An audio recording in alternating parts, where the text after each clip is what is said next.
करत आलो. नमस्कार, मी संदीप चव्हाण आणि आपण पाहताय टॉप न्यूज मराठी.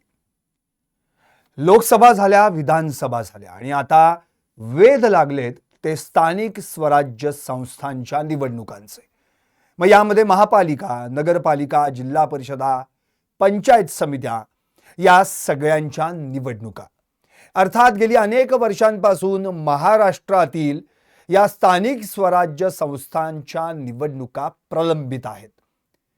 जवळपास 5 वर्षांपासून काही महापालिकांमध्ये निवडणुकाच झालेल्या नाहीयेत, तर काही महापालिकांमध्ये 4.5 3 वर्ष किंवा अगदी 2-2.5 वर्षांपासून निवडणुका झालेल्या नाहीयेत. जिल्हा परिषदांची पण परिस्थिती तशीच आहे. आणि अशाच वेळी 6 मेला सर्वोच्च न्यायालयानं एक आदेश दिला की येत्या 4 महिन्यांमध्ये स्थानिक स्वराज्य संस्थांच्या निवडणुका घेण्यात याव्यात. आता या 4 महिन्यांत निवडणुका घेण्यात याव्यात असं म्हटल्यानंतर जे इतके वर्ष नगरसेवक होण्याच्या प्रतीक्षेत आहेत त्यांच्यासाठी तर ती आनंदाचीच बातमी होती. अर्थात केंद्रात, राज्यात ज्या भाजपचं सरकार आहे आणि बऱ्याचशा महापालिका, जिल्हा परिषदा ज्या भाजपच्या ताब्यात आहेत किंवा महायुतीच्या ताब्यात आहेत त्यांना देखील आनंद झाला.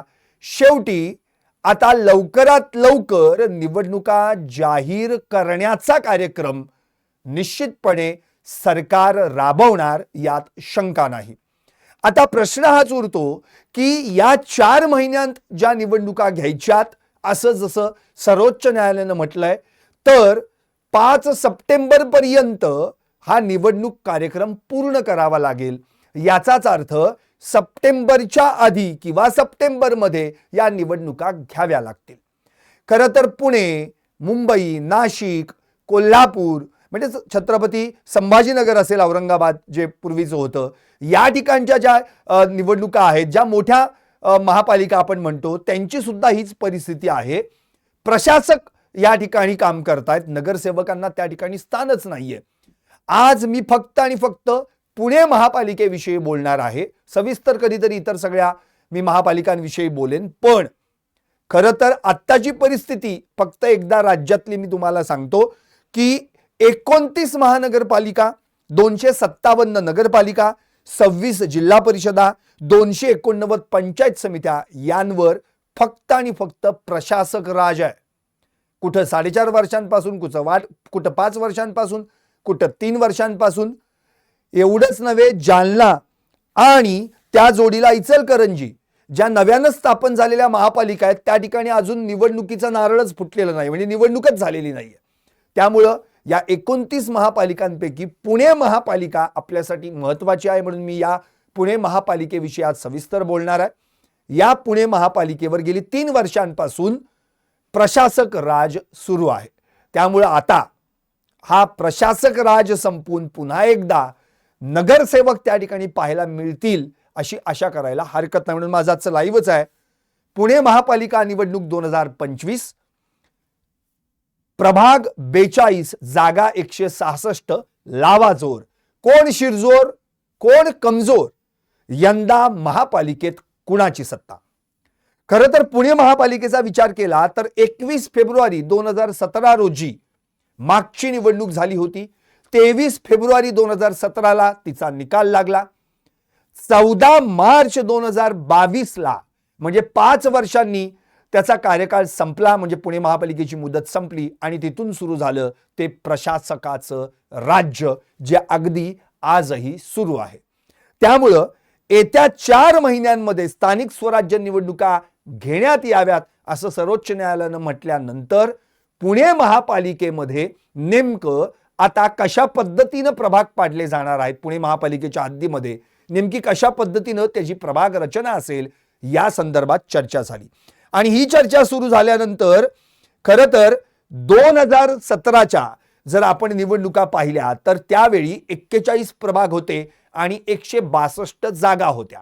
पण आता झालंय असं की मुळातच या ठिकाणी लोकसंख्या देखील वाढलेली आहे आणि जो प्रांतिक नियम आहे त्या नियमानुसार काय आहे त्याची देखील माहिती मी आता या ठिकाणी तुम्हाला देणार आहे.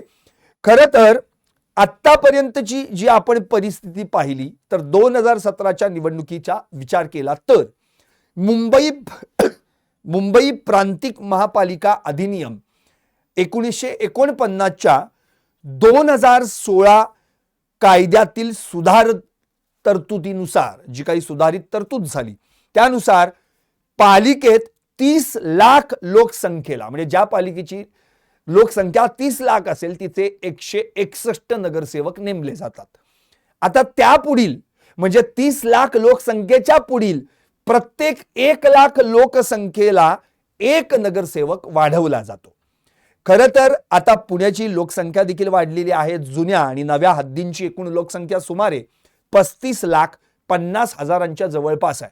त्यामुळं वर्षी जी लोकसंख्या जी आहे 5-5.5 लाखांचा विचार केला तर या ठिकाणी 4 नगरसेवक वाढण्याची शक्यता आहे. त्यामुळे ही संख्या होणार आहे 166 आणि 4 सदस्यीय प्रभाग रचना असल्यानं 41 प्रभाग हे 42 प्रभाग होतील. आणखी एक प्रभाग 4 सदस्य असं मिळून एकूण 42 प्रभाग 166 अशी नव्यानं प्रभाग रचना होऊ शकते. आता त्यात कुठली हद्द कुठल्या प्रभागात जाणार आहे त्या नव्या प्रभाग रचनेनुसार समजून येईल. म्हणजे 39 प्रभाग जे पूर्वी होते जे 4 सदस्यीय होते आता ते 40 प्रभाग जे आहेत ते 4 सदस्यीय होतील आणि 2 प्रभाग जे 3 सदस्यीय राहतील असे मिळून एकूण संख्या होईल 166. आता 3 वर्षांनी महानगरपालिकेची निवडणूक होणार म्हणजे 8 वर्षांनी पुणेकरांना महापालिकेसाठी मतदान करायला मिळणार आहे. म्हणजे 2017ला 21 फेब्रुवारी 2017ला पुणेकरांनी महापालिकेसाठी मतदान केलं होतं. त्यानंतर 8 वर्षांनी आता महापालिकेसाठी पुणेकरांना मतदान करायला मिळणार आहे. या दरम्यान लोकसभेसाठी मतदान केलं, या दरम्यान विधानसभेसाठी मतदान केलं, पण महापालिकेची मुदत संपून 3 वर्ष झाली तरी अजून निवडणूक लागलीच नव्हती. आता खरं तर 14 मार्च 2022 रोजीच याची मुदत संपली. 5 वर्षांची जी काही मुदत कार्यकाळाची असती आणि तेव्हापासून आयुक्त म्हणून प्रशासक झाले. 2017ची जी निवडणूक होती त्यामध्ये 41 प्रभाग 162 जागा होत्या. 82 ही मॅजिक फिगर होती. नेमका निकाल काय लागला यावर आपण आता 2017च्या आपण बघणार आहोत. अर्थात स्क्रोल जे तुम्हाला अजून माझ्या शेजारी जी स्क्रीन आहे त्यावर सगळे स्क्रोल तुम्हाला वाचायला मिळत आहेत. तुम्ही इत्तमभूत माहिती त्यामध्ये पाहू शकता. एकूण 162 जागांसाठी 2017ला निवडणूक झाली. 1090 उमेदवार रिंगणात उतरले होते. 55.52% इतकं मतदान 2017 मध्ये झालं होतं. आणि निकाल काय लागला 2017ला बीजेपी म्हणजे एक हाती सत्ता भाजपने मिळवली होती. 2017 मध्ये भाजपला 97 जागा मिळाल्या होत्या म्हणजे 97 नगरसेवक निवडून आले होते भाजपचे. नंतर राष्ट्रवादीचे 39 नगरसेवक निवडून आले होते. काँग्रेसचे 9 नगरसेवक निवडून आले होते.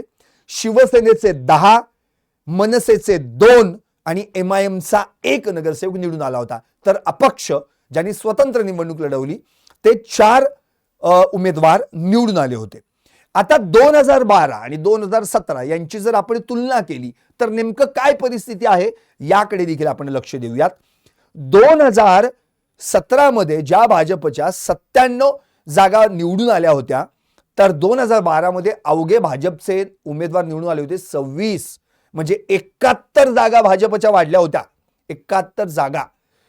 दुसरी गोष्ट राष्ट्रवादी म्हणजे 71 नगरसेवक नवीन चेहऱ्याचे भाजपकडून त्यावेळी त्या ठिकाणी महापालिकेत गेले होते. आपल्याला आठवत असेल 2014ला नरेंद्र मोदी पहिल्यांदा पंतप्रधान झाले. 2017ची महापालिकेची निवडणूक लागली. त्या दरम्यान बरंच आउट गोईंग झालं. राष्ट्रवादी, शिवसेना आणखी बरेच पक्ष या सगळ्या पक्षांतून भाजपमध्ये नगरसेवक उमेदवार गेले. त्यांनी भाजपकडून तिकीट मिळवलं आणि भाजपचे 97 उमेदवार निवडून आले. राष्ट्रवादीचे 39 उमेदवार निवडून आले होते. पण 2012 मध्ये राष्ट्रवादीचे 51 नगरसेवक निवडून आले होते. म्हणजे 12 नगरसेवक घटले. राष्ट्रवादीचे 12 नगरसेवक घटले. 2012ला 51 आणि 2017ला 39 अशी परिस्थिती झाली. काँग्रेसची तर अत्यंत वाताहत झाली. काँग्रेस डबल डिजिटवरून सिंगल डिजिटवर आलं. 2017ला 9 उमेदवार त्यांचे निवडून आले, नगरसेवक झाले. 2012 मध्ये 18 होते. म्हणजे एकूण 19 उमेदवार घटले काँग्रेसचे. अशी परिस्थिती काँग्रेसची झाली. शिवसेना जी ऑलरेडी कमीच होती, 2012 मध्ये अवघ्या 15 जागा शिवसेना जिंकता आल्या होत्या, त्यातल्या 5 घटून 2017 मध्ये 10 वर शिवसेना स्थिरावली. मनसे जो हा पक्ष, त्यांनी अशी मुसंडी मारली होती की नाशिक असो पुणे असो 29 जागा 2012ला या पक्षाने मिळवल्या होत्या 2012 मध्ये, आणि तो जो आकडा आहे तो अवघा 2 वर आला 2017ला. फक्त 2 नगरसेवक मनसेचे निवडून आले, एक म्हणजे वसंत मोरे आणि दुसरे म्हणजे साईनाथ बाबर. नंतर जो अपक्ष म्हणून जे निवडणूक लढवली होती 2012 मध्ये, अवघा एक अपक्ष निवडून आला होता. 2017ला त्यात 3 वाढ झाली आणि 4 जण निवडून आले. आपल्याला आठवत असेल भाजपची एक हाती सत्ता 2017ला आली आणि भाजपच्या मुक्ता टिळक या पुण्याच्या महापौर बनल्या. अर्थात या सगळ्या त्यानंतर त्यांचं निधन झालं. पण मूळ मुद्दा हा आता महत्वाचा असा आहे की एकंदरीत भाजपकडे 97 निवडून आलेले नगरसेवक, 3 स्वीकृत, हे झाले 100. त्यामुळे भाजपनं अबकी बार सो पार असं नारा द्यायला सुरुवात केली. आणि आता खरं तर भाजपच्याच पक्षामध्ये, भाजपमध्ये शिवसेना उद्धव बाळासाहेब ठाकरे गटाचे जे 5 माजी नगरसेवक होते त्यांनी देखील प्रवेश केलाय अलीकडेच. त्यामुळे ते 5 जण भाजपला जाऊन मिळाल्यानं भाजपची संख्या आता नगरसेवकांची जर पकडली, माजी नगरसेवकांची, तर तब्बल 105 होते. म्हणजेच या 105 या आकड्यावर आता भाजप कायम राहणार आहे, कारण की ते मागणी करणार आम्हाला 105 जागा पाहिजेत. पण कालच शहराध्यक्ष ज्यांची दुसऱ्यांदा निवड झाली आहे भाजपचे शहराध्यक्ष म्हणून, फेरनिवड करण्यात आली, त्याच धीरज घाटे यांनी मुख्यमंत्र्यांची देखील गाठ घेतली. त्यांच्यासोबत माजी सभागृह नेते श्रीनाथ भिमाले देखील होते. शिवाय माजी आमदार जगदीश मुळीक देखील होते. आणि मुख्यमंत्र्यांशी चर्चा केली, त्यांना काही सूचना दिल्या. पण त्यानंतर धीरज घाटे म्हणाले की आता आम्ही 125 जागा लढवणार. म्हणजे 105 तर जागा आम्ही ऑलरेडी, आमचे 105 नगरसेवक आहेत, त्यामुळे तेवढ्या तर जागा आम्ही घेणारच. आणखी 20 मागितल्यात. आता 166 जर एकूण जागा असतील तर वरच्या फक्त 41 जागा यांनी लढायच्या. म्हणजे शिवसेना आणि अजितदादा यांच्या राष्ट्रवादी पक्षानं. हे कसं शक्य आहे? अर्थात मुख्यमंत्र्यांनी काल परवा असं म्हटलं होतं की जिथं शक्य आहे तिथं आम्ही एकत्रित लढू, जिथं शक्य होणार नाही तिथं स्वबळावर लढू. म्हणजे आधी लढाई मग दिलजमाई, आधी बेकी नंतर एकी. आता हे पुण्याच्या बाबतीत घडणार का? खरं तर पुणे, नाशिक, छत्रपती संभाजीनगर अशा सारख्या महानगरपालिकांमध्ये, पुणे मुंबई असेल, या ठिकाणी तुम्हाला एकत्रितच लढावं लागेल. आता नेमकं काय होणार आहे, किती जागा भाजपच्या पदरात येणार? यावेळी धीरज घाटे एवढं देखील म्हणाले की स्वबळावर लढायचं काय एकत्रित लढायचं हा निर्णय प्रदेश स्तरावर घेतला जाईल. आता 3 वर्षांनी पुन्हा एकदा निवडणूक लागते आणि अर्थात 8 वर्षांनी मतदान होत आहे. त्यामुळे 42 प्रभाग, 166 जागा, 84 मॅजिक फिगर होईल. त्यामुळे 40 हे जे सदस्यीय प्रभाग होतील, 4 सदस्यीय प्रभाग होतील आणि 2 त्रिसदस्यीय प्रभाग होतील. अशा 166 जागा होतील. आता या दरम्यान जी लोकसभा आणि विधानसभेची निवडणूक झाली, म्हणजे आपल्याला आठवत असेल 2017 नंतर काय बदल घडला आपल्या संपूर्ण या पुण्याच्या जर अनुषंगाने विचार केला तर पुण्यामध्ये 2017 ते 2022 आणि आता पुढची 3 वर्ष म्हणजे 8 वर्षात बराचसा बदल घडून गेला. राज्यात देखील सरकार बदलली, केंद्रातलं सरकार तसंच राहिलं पण राज्यातलं सरकार बदललं. 2022 मध्ये मवियाचं सरकार आलं, उद्धव ठाकरे मुख्यमंत्री बनले. पण प्रश्न हा निर्माण झाला त्यानंतर काही अगदी थोड्याफार प्रमाणात 2-2.5 वर्ष जे काही राज्य झालं 2019 नंतरचा जर विचार केला तर 2019 ते 2022 एवढ्याच कालावधीमध्ये मवियाला आपलं सरकार टिकवता आलं. त्यानंतर 2022 मध्ये एकनाथ शिंदेंनी बंड केलं. म्हणजे उद्धव ठाकरे 2019 ला जरी मुख्यमंत्री झाले तरी त्यांना 5 वर्ष कार्यकाळ पूर्ण करता आला नाही. मवियाचं सरकार गडगडलं. एकनाथ शिंदेंनी 2022 मध्ये बंड केलं, भाजपला हात दिला, भाजपनं थेट त्यांनाच मुख्यमंत्री केलं. नंतर 2023 मध्ये आणखी एक पक्ष फुटला, तो म्हणजे राष्ट्रवादी. इथं अजित पवार आणि शरद पवार असे 2 वेगवेगळे गट पडले. नंतर अजित पवार देखील भाजपच्या युतीमध्ये जाऊन मिळाले आणि त्यांची महायुती तयार झाली. म्हणजे 2022 2023 या 2 वर्षांमध्ये अशा काही नाट्यमय राजकीय घडामोडी घडल्या, त्यामुळं नेमका कोणता नगरसेवक कोणत्या पक्षात आहे हेच कळेनासं झालं, अशी परिस्थिती निर्माण झाली. अर्थात त्यानंतर चित्र क्लिअर झालं ते आता 2024च्या विधानसभा निवडणुकीला. या विधानसभा निवडणुकीमध्ये पुन्हा एकदा भाजपनं मुसंडी मारली, महायुतीने थोडक्यात मुसंडी मारली. कारण की अजितदादा पवारांचा राष्ट्रवादी पक्ष आणि शिवसेना शिंदेचा शिवसेना पक्ष आणि भाजप या तिघांनी मिळून एकत्रितरित्या निवडणुका लढवल्या आणि या ठिकाणी 132 135 इतक्या जागा मिळवल्यानंतर विधानसभेमध्ये मुख्यमंत्री म्हणून पुन्हा एकदा देवेंद्र फडणवीस यांची वर्णी लागली. तर एकनाथ शिंदे आणि अजित पवार हे दोघेही उपमुख्यमंत्री झाले. आता या दरम्यान जी विधानसभेची जी निवडणूक झाली होती त्यात पुण्याच्या वाट्याला काय आलं, कुणाच्या वाट्याला पुण्यात काय आलं, तर पुण्यामध्ये पुणे शहरातल्या जर आपण जागा बघितल्या तर 8 पैकी 6 जागा या भाजपानं जिंकल्या. राष्ट्रवादीच्या अजित पवार गटानं 1 जागा जिंकली आणि राष्ट्रवादीच्या शरद पवार गटानं 1 जागा जिंकली. म्हणजेच महायुतीकडे एकूण आमदार झाले 6 आणि म्हणजेच शिवसेनेचा राष्ट्रवादीचा 1 आणि शिवसेनेचे भाजपचे 6 असे 7 आमदार हे केवळ एकट्या महायुतीचे झाले आणि इकडे मवियाला फक्त 1च जागा जिंकता आली. अर्थात बापूसाहेब पठारे हे त्या ठिकाणी आमदार बनले वडगाव शहरीचे शरद पवार गटाचे. त्यामुळे मवियाचा 1च आमदार पुण्यात आहे आणि महायुतीचे 7 आमदार पुण्यात आहेत. त्यामुळं हे जे एकूण आमदार म्हणून निवडून आले यांचा वाटा आता या महानगरपालिका निवडणुकीमध्ये फार मोठा असणार आहे, कारण की त्यांच्या अंतर्गतच हे सगळे प्रभाग असणार आहेत.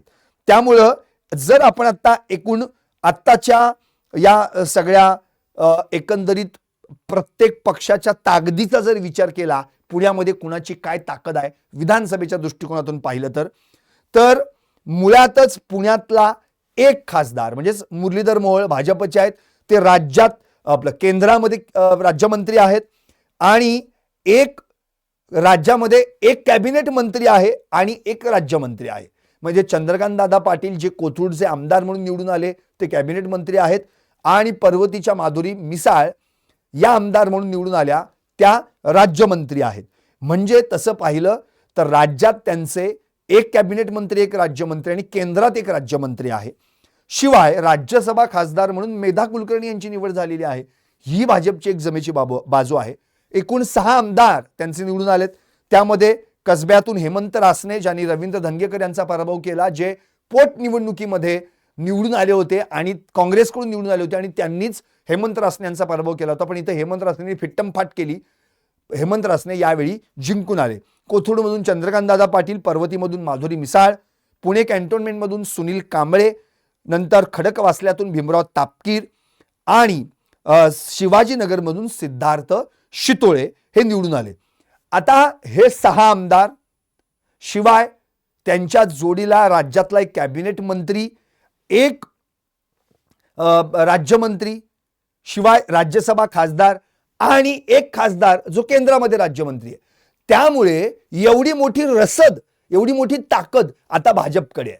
आणि याच दरम्यान शिवसेनेतून म्हणजे जे नगरसेवक झाले होते 2017ला शिवसेनेतून, नंतर 2022ला शिवसेना फुटली, त्यावेळी जे शिवसेना उद्धव बाळासाहेब ठाकरे गटाचे माजी नगरसेवक राहिले होते त्यांनी सुद्धा शिवसेना बाळासाहेब उद्धव ठाकरे पक्ष सोडला आणि ते भाजपमध्ये गेले. असे 5 जण आहेत. त्यामध्ये जर आपण पाहिलं तर विशाल धनावडे, बाळा ओसवाल, प्राची अल्लाट, संगीता ठोसर आणि पल्लवी जावळे या 5 जणांनी शिवसेना उद्धव बाळासाहेब ठाकरे पक्ष सोडला आणि ते भाजपमध्ये गेले. त्यामुळे भाजपची संख्या झाली 105. आता या सगळ्यांमध्ये जर आपण विचार केला तर भाजपची ताकद पुणे शहरात प्रचंड आहे हे या ठिकाणी दिसून येतं. आता जेवढे आमदार आहेत त्यांच्या मतदारसंघातले जेवढे प्रभाग असतील त्या प्रभागात अर्थातच त्यांचा होल्ड आहे, कारण की त्यांना विधानसभेला मतं मिळाली होती. त्यामुळे निश्चितपणे महापालिकेला ती मतं पुन्हा एकदा आपल्या पक्षाला किंवा आपल्या उमेदवारांना कशी मिळतील याचा विचार त्यांच्याकडनं केला जाईल. आपण आता राष्ट्रवादी काँग्रेसकडे येऊयात. राष्ट्रवादी काँग्रेस 2023 मध्ये फुटली. 2 गट झाले, अजित पवार गट आणि अर्थातच शरद पवार गट. अजित पवार गटाची जर आत्ता आपण ताकद पाहिली पुण्यामध्ये तर हडपसरची 1 जागा त्यांना जिंकता आली आहे. चेतन तुपे त्यांचे आत्ता आमदार आहेत. आणि या ठिकाणी आता प्रश्न हा उरतोय की अजित पवार असो किंवा शरद पवार या दोन पक्षांमध्ये किती नगरसेवक नेमके कुणाकडे आहेत याचं गणित अजूनही कुणाला काही कळलेलं नाही. कारण की या सगळ्या नगरसेवकांचं तळ्यात मळ्यात चालू आहे. म्हणजे बहुतांश नगरसेवक नेमक्या अजित पवारांकडे आहेत का शरद पवारांकडे आहेत हे अजिबात छातीडोकपणे सांगता येणार नाही. इव्हन त्या नगरसेवकांना देखील सांगता येणार नाही. कारण की अजून जशी निवडणुकीचा कार्यक्रम जाहीर होईल नंतर कदाचित आउटकमिंग इनकमिंग देखील सुरू होण्याची शक्यता आहे. त्यामुळं आता राष्ट्रवादी काँग्रेसकडे जर पाहिलं आपण तर खरं म्हणजे त्यांचा प्रॉब्लेम हा झालाय शहराध्यक्ष नेमका कोण. जसं भाजपला फेरनिवड दुसऱ्यांदा धीरज घाटे यांनाच संधी देण्यात आली. कारण की लोकसभा असो विधानसभा असो निवडणुकांच्या वेळी धीरज घाटे यांनी चांगल्या पद्धतीनं काम केलं, लीड केलं, त्यामुळे त्याचंच बेनिफिट त्यांना मिळालं, त्याचं बक्षीस त्यांना मिळालं. आता ते परवा म्हणाले देखील आहेत की लोकसभा पण जिंकली विधानसभा पण जिंकली माझ्या कार्यकाळात, आता माझ्या कार्यकाळात महापालिका देखील जिंकून दाखवू. याचा अर्थ तिथे त्यांचा एक स्ट्रॉंग त्यांना शहराध्यक्ष मिळालेला आहे. पण राष्ट्रवादीची कमकुवत बाजू अशी झालेली आहे की राष्ट्रवादीकडे आता शहराध्यक्ष कोण करायला हवा यासाठी शोध सुरू झालेला आहे, शोध मोहीम सुरू आहे. कारण की आता राष्ट्रवादीचा प्रॉब्लेम आहे की जे आता शहराध्यक्ष होते, जे माजी उपमहापौर राहिलेले आहेत पुण्याचे, ते दीपक मानकर यांना बनावट कागदपत्रांचा सादर केल्यामुळं त्यांनी राजीनामा दिलेला आहे. आणि त्यांच्या राजीनामा देण्यानं खरं म्हणजे संघटनेमध्ये आता मोठे बदल होण्याची शक्यता आहे. आणि पहिल्यांदा शहराध्यक्ष म्हणजे निवडणूक आता अगदी जवळ टप्प्यात आलेली आहे, अगदी 2-4 महिन्यांवर. आणि शहराध्यक्ष कोण हा शोधायचा आहे. म्हणजे लग्न कार्य जवळ आलं आणि उमेदवार नवरदेव कोण हे शोधायची वेळ सुरू झालेली आहे. कोणाला घोड्यावर बसवायचं ऐनवेळी असा प्रश्न पडलाय. कारण की शहराध्यक्ष अतिशय महत्वाचा असतो, तो बांधणी करत असतो, तो संघटन करत असतो अशा वेळी. आणि आता नावं अनेक चर्चेत आहेत. पहिल्यांदा आमदार चेतन तुपे यांचं नाव चर्चेत आहे. त्यांच्याच जोडीला माजी महापौर राहिलेले दत्ता धनकवडे असतील किंवा आता पक्षाचे कार्याध्यक्ष प्रदीप देशमुख आणि माजी सभागृह नेते राहिलेले सुभाष जगताप यांचा देखील या ठिकाणी नाव चर्चेत घेतलं जाते. आणि त्यांचा दांडगा अनुभव आहे राष्ट्रवादीच्या माध्यमातून. प्रदीप देशमुख भले नवखे असले तरी तरुण आहेत, संघटन कौशल्य त्यांच्याकडे आहे. दत्ता धनकवडे ऑलरेडी महापौर राहिलेले आहेत, त्यामुळे पुण्याची त्यांना महापालिकेची सगळी माहिती आहे. शिवाय चेतन तुपे नगरसेवक पण आणि आमदारकी पण या दोन्ही गोष्टी त्यांनी उपभोगलेल्या आहेत, त्यामुळे त्यांना देखील माहिती आहे पुण्याचं सगळं काय आहे आणि मगरपट्ट्यात त्यांची ताकद आहे. त्यामुळे एकंदरीत आता नेमकं कुणाला या ठिकाणी शहराध्यक्ष केलं जाणार त्याच्यावर सगळी गणित अवलंबून आहेत. राष्ट्रवादी काँग्रेस शरद पवार गटाकडे येऊयात आपण. खरं तर मगाशी सांगितल्याप्रमाणे कुणाकडे किती नगरसेवक आहेत हे सगळं तळ्यात मिळत अजून नीटच कळलेलं नाही राष्ट्रवादीच्या बाबतीत. तरी राष्ट्रवादीची परिस्थिती आता नेमकी काय आहे शरद पवार गटाची, तर वडगाव शहरीतून त्यांचे बापूसाहेब पठारे हे आमदार झालेले आहेत. अर्थात त्यांचे शहराध्यक्ष जे आहेत प्रशांत जगताप यांनी मागच्या वेळी निवडणूक लढवलेली आहे विधानसभेला. भले त्यांचा पराभव झाला असला तरी त्यांचं संघटन कौशल्य चांगलं आहे. शिवाय ते माजी महापौर आहेत, पुण्याची देखील त्यांना चांगल्या पद्धतीनं माहिती आहे. त्यामुळं प्रशांत जगताप आता शहराध्यक्ष असल्यानं राष्ट्रवादी अजित पवार गटापेक्षा प्रशांत जगताप हे राष्ट्रवादी शरद पवार गटाचे जे शहराध्यक्ष आहेत त्यांची ताकद त्यांची संघटन चांगली आहे. कारण की मुळातच आता राष्ट्रवादी अजित पवार गटाकडे शहराध्यक्षच नाहीये. दुसरी गोष्ट जर आपण पाहिली तर उरले 3 पक्ष काँग्रेस, शिवसेना उद्धव बाळासाहेब ठाकरे पक्ष आणि शिंदेची शिवसेना, या तिघांचा एकही आमदार आता सध्या तरी पुण्यामध्ये नाहीये. काँग्रेसला तर म्हणजे काय अवघडच झाले काँग्रेसचं. काँग्रेसनी कायम परंपरा राखलेले गेले 15 वर्षांपासून आपला आमदारच त्या ठिकाणी नाही. पोटनिवडणुकीत फक्त रवींद्र दंगेकर निवडून आले, परत तेही पराभूत झाले. नुसते पराभूत झाले, त्यांना इतका जिव्हारी लागला पराभव, त्यांनी पक्षच सोडला आणि ते थेट शिंदेच्या शिवसेनेत सामील झाले. त्यामुळे आता काँग्रेस, शिवसेना उद्धव बाळासाहेब ठाकरे पक्ष आणि शिंदेची शिवसेना या 3 पक्षांचा एकही आमदार नाहीये. परत सगळ्यात महत्वाचा मुद्दा म्हणजे काँग्रेसचे शहराध्यक्ष आहेत अरविंद शिंदे. बऱ्याच जणांनी त्यांचं पद घालवण्याचा प्रयत्न केला पण अजूनही ते तगून आहेत. खरं तर काँग्रेसचे प्रदेशाध्यक्ष बदलले पण पुण्याचे शहराध्यक्ष नाही बदलले. काँग्रेसचे प्रदेशाध्यक्ष नाना पटोले जाऊन हर्षवर्धन सपकाळ त्या ठिकाणी आले, पण अरविंद शिंदे काँग्रेसचे शहराध्यक्ष आहेत तसेच आहेत. शिवाय काँग्रेसची परिस्थिती आता इतकी वाईट आहे की एकतर सिंगल डिजिट त्यांच्याकडे नगरसेवक, त्यात आता त्यांना एक नगरसेवक वाढवून मिळालेला आहे. खरं म्हणजे माजी नगरसेवक आपण म्हणूयात, ते म्हणजे अविनाश साळवे, जे शिवसेना उद्धव बाळासाहेब ठाकरे गटात होते, ते आता काँग्रेसमध्ये गेले. त्यामुळे काँग्रेसला तेवढी एक ताकद त्या ठिकाणी वाढलेली आहे. एकूण काँग्रेसकडे आता जर पाहिलं तर 10 माजी नगरसेवक आहेत. उभाटा म्हणजे शिवसेना उद्धव बाळासाहेब ठाकरे गट यांच्या शहर प्रमुखाच्या त्यांच्या रचनेनुसार कार्यकारी पद्धतीच्या तिथे 2 शहर प्रमुख आहेत, एक संजय मोरे आणि गजानन थरकुडे. हे नेहमी आपल्याला आंदोलनातले चेहरे म्हणून पाहायला मिळालेले आहेत. या ठिकाणी हे 2 त्या ठिकाणी त्यांचे शहराध्यक्ष शहर प्रमुख आपण ज्यांना म्हणतो ते आहेत. आता इथे शिवसेनेची ताकद पाहिली तर खरी म्हणजे शिवसेनेची वाताच झालेली आहे. पुण्यामध्ये इतकी भयानक परिस्थिती शिवसेनेने याआधी कधीच अनुभवलेली नसेल. खरं म्हणजे एकतर शिवसेनेचे निवडून आले होते 2017ला 10 नगरसेवक. त्यानंतर झालं काय तर त्यातले 5 नगरसेवक जे आहेत माजी नगरसेवक ते भाजपमध्ये गेले, उरले 5. नंतर त्यातला एक काँग्रेसमध्ये गेला, उरले 4. आता खरं म्हणजे जे 4 आहेत त्यांच्यामध्ये देखील विभागणी झाली. प्रश्न असा उरतो की 4 जे आहेत त्यामध्ये जे 3 राहिलेले आहेत ते 3 आत्ता जे आहेत ते फक्त शिवसेना उद्धव बाळासाहेब ठाकरे गटाकडे आहेत. म्हणजे संजय भोसले असतील, पृथ्वीराज सुतार असतील आणि श्वेता चव्हाण हे 3 जण आहेत. आणि इकडं शिवसेना शिंदे यांच्या पक्षाकडे अवघा 1 नगरसेवक आहेत, ते म्हणजे प्रमोद भानगिरे, म्हणजे ज्यांना आपण नाना भानगिरे म्हणतो. तेच शहर प्रमुख, तेच माजी नगरसेवक, तेच सगळं संघटन आणि तेच एकटेच. आता प्रश्न हा उरला की वसंत मोरे जे मनसेतून निवडून आले होते, मनसेचे अगदी 2 नगरसेवक बोटावर मोजण्यात निवडून आले. 29 2012ला निवडून आले, 2017ला 2च. त्यातले साईनाथ बाबर शहर प्रमुख त्यांनी देखील आता निवडणूक लढवली होती विधानसभेची, त्यात त्यांचा पराभव झाला. वसंत मोरेंना लोकसभेची निवडणूक लढवायची होती, त्यांनी खूप प्रयत्न केले पण नाही. शेवटी पक्ष सोडला, वंचितमध्ये गेले, वंचित सोडलं, मग नंतर ते आले कुठे? शिवसेना उद्धव बाळासाहेब ठाकरे गटाकडे. त्यामुळे आता शिवसेना उद्धव बाळासाहेब ठाकरे गटाची जर आत्ताची ताकद बघितली तर 4 माजी नगरसेवक त्यांच्याकडे आहेत, संजय भोसले, पृथ्वीराज सुतार, श्वेता चव्हाण आणि वसंत मोरे. मनसेमध्ये परिस्थिती साईनाथ बाबर हे एकटेच आत्ता उरलेले आहेत नगरसेवक, ते शहर प्रमुख आहेत. म्हणजे अगदी शिवसेना शिंदेची जशी परिस्थिती तशीच यांच्या पक्षाची परिस्थिती आहे. आता एकंदरीत महायुतीकडे 7 आमदार आहेत तर मवियाकडे 1 आमदार आहे. त्यामुळं दमदार कामगिरी महायुतीची सध्या तरी बघितली जाते. भाजपचं पारडं जड आहे. भाजप जास्तीत जास्त जागा लढवण्यासाठी प्रयत्न करणार आणि जास्तीत जास्त जागा पदरात पाडून घेण्यासाठी प्रयत्न करणार. रस्सीकेस होणार, कुठेतरी तुटण्याचा प्रकार आला असेल तर ते सावरण्याचा प्रयत्न केला जाईल. खरं तर अजितदादा जे आता तुल्यबळ खरं म्हणजे आता पाहिलं तर 41 आमदार त्यांचे निवडून आलेले आहेत आणि त्यांचं पुणे महापालिकेवर कमालीचं वर्चस्व राहिलेलं आहे, आपण विसरू नये. शिवाय आपल्याला आठवत असेल कारण की पुणे महापालिकेची हद्दवाढ झाल्यानंतर 2018ला 11 गावं समाविष्ट झाली आणि 2019ला 23 गावं समाविष्ट झाली. म्हणजे एकूण 34 गावं पुणे महापालिकेमध्ये समाविष्ट झाली. त्यानंतर त्यातली 2 गावं वगळण्यात आली, ती म्हणजे उरळी देवाची आणि त्याच्या जोडीला फुरसुंगी.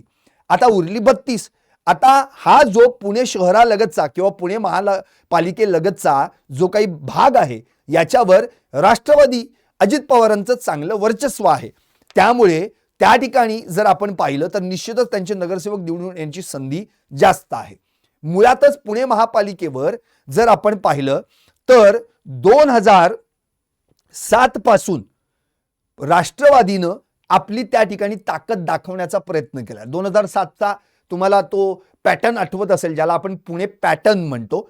2007 मध्ये काँग्रेसचे नेते सुरेश कलमाडी, एकेकाळी सबसे बडा खिलाडी सुरेश कलमाडी, म्हणजे काँग्रेस म्हटलं की पुणे, पुणे म्हटलं की काँग्रेस, काँग्रेस आणि पुणे म्हटलं की सुरेश कलमाडी, अशी ओळख राज्यात नाही देशात झाली होती. पण त्याच सुरेश कलमाडी यांना साईडलाईन करून अजित पवारांनी त्यावेळी काय केलं होतं तर अजित पवारांनी भाजपचे नेते विनोद तावडे आणि शिवसेनेचे तत्कालीन जिल्हा संपर्क प्रमुख अरविंद सावंत यांच्या सोबत जुळणी करून शिवसेना, राष्ट्रवादी आणि भाजप असं एकत्र येऊन सत्ता घेतली आणि त्यालाच पुणे पॅटर्न म्हटलं गेलं. त्यावेळी आपल्याला आठवत असेल राजलक्ष्मी भोसले या राष्ट्रवादीच्या आमदार झाल्या होत्या. स्थायी समितीचं अध्यक्षपद हे भाजपला देण्यात आलं तर उपमहापौर पद होतं ते शिवसेनेला देण्यात आलं होतं. अशी वाटणी, सत्तेची वाटणी झाली होती. त्यावेळी तो जो पॅटर्न 2007 मध्ये पुणे महापालिकेत राबवला गेला तोच पॅटर्न आता आपल्याला खरं म्हणजे राज्यात पाहायला मिळतोय. बघा ना, राज्यामध्ये आता राज्यात काय आहे? भाजप आहे, त्याच्या जोडीला शिवसेना आहे, त्याच्या जोडीला राष्ट्रवादी आहे.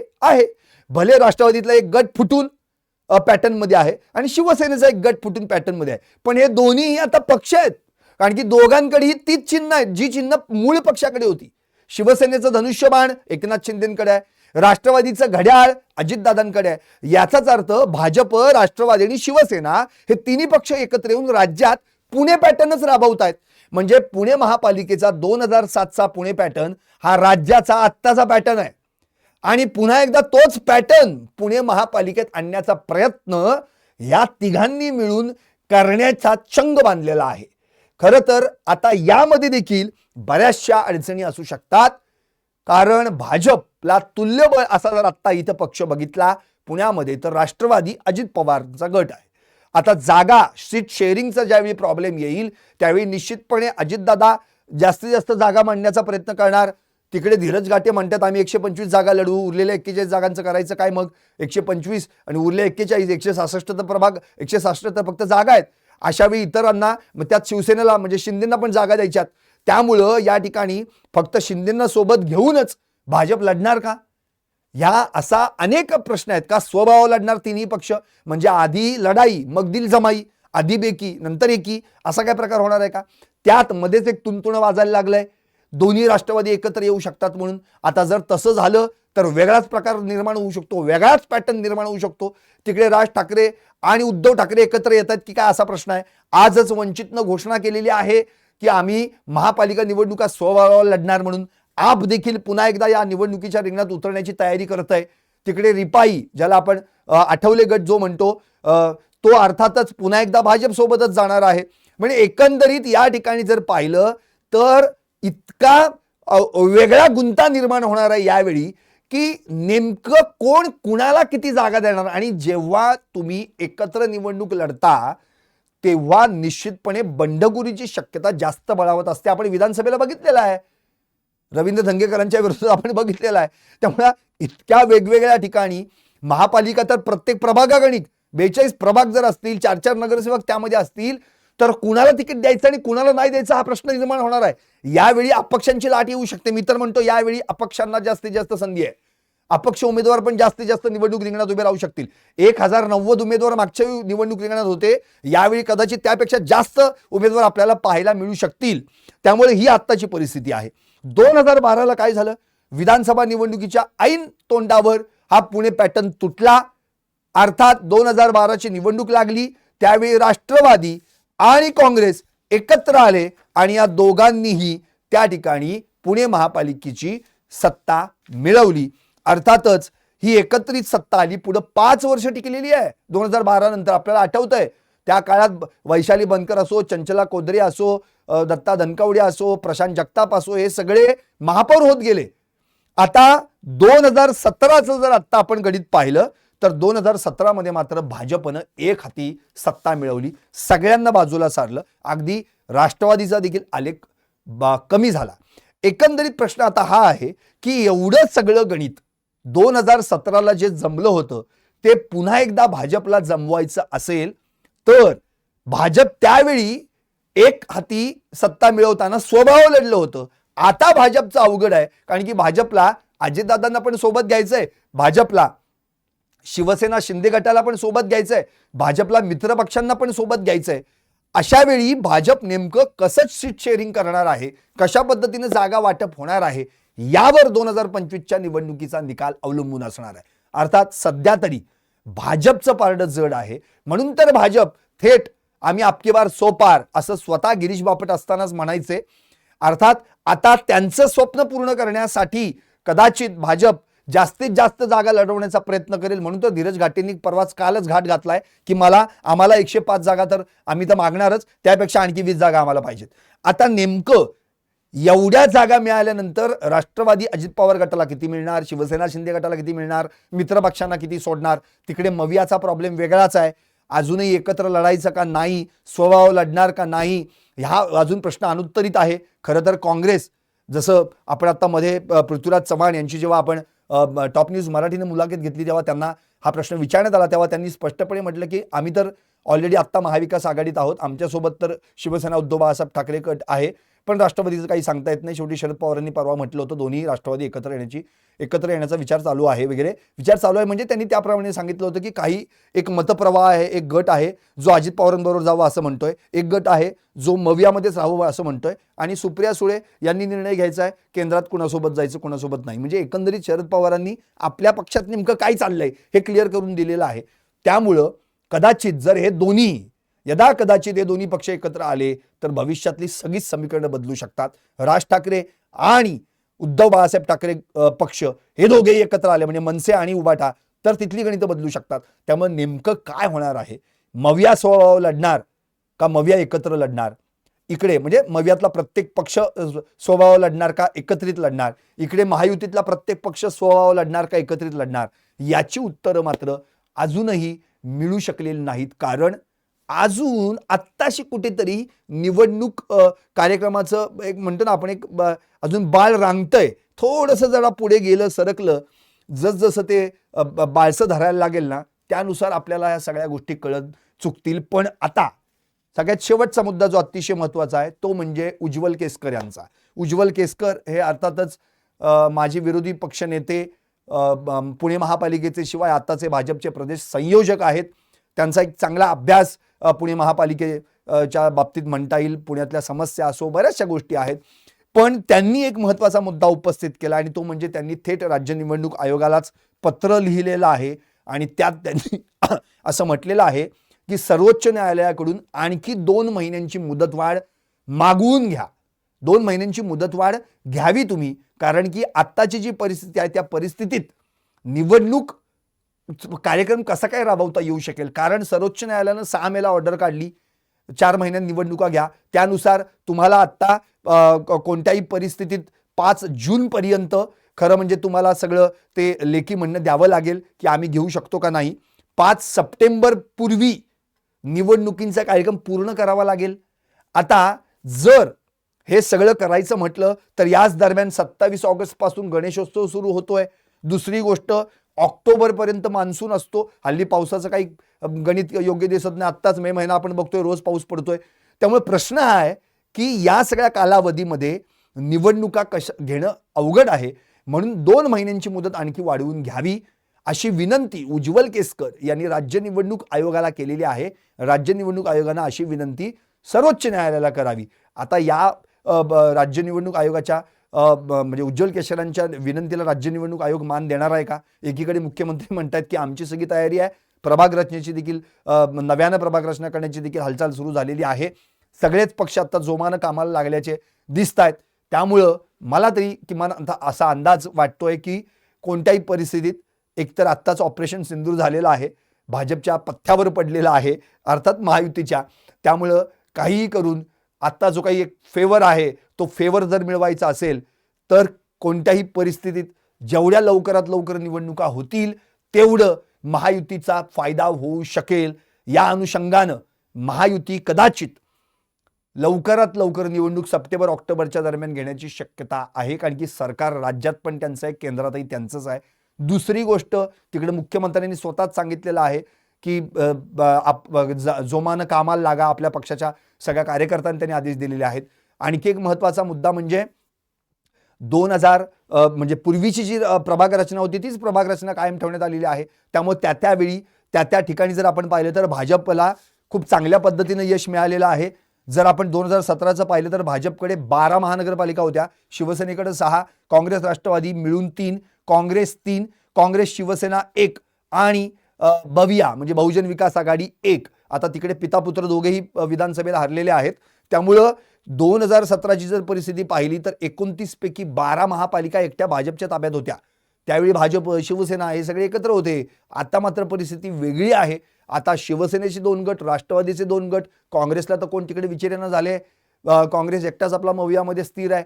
त्यामुळं या परिस्थितीत नेमकं महायुती निवडणूक कधी घेणार आणि कुणाला पुन्हा एकदा रिपीट करणार का पुन्हा एकदा नवीन चेहरे पुणे महापालिकेत दिसणार, हाच प्रश्न आता या ठिकाणी उपस्थित होतोय. कारण की 2017ला 71 चेहरे पुणे पालिकेत पाठवलेल्या भाजपकडे आता आव्हान असेल ते आणखी नवीन चेहरे शोधण्याचं. आता हे नवीन चेहरे भाजप कुठून आणणार का पुन्हा एकदा आपलं नेहमीचंच गणित पक्ष फोडाफोडी, इकडून घे तिकडून घे आणि मग उभं कर.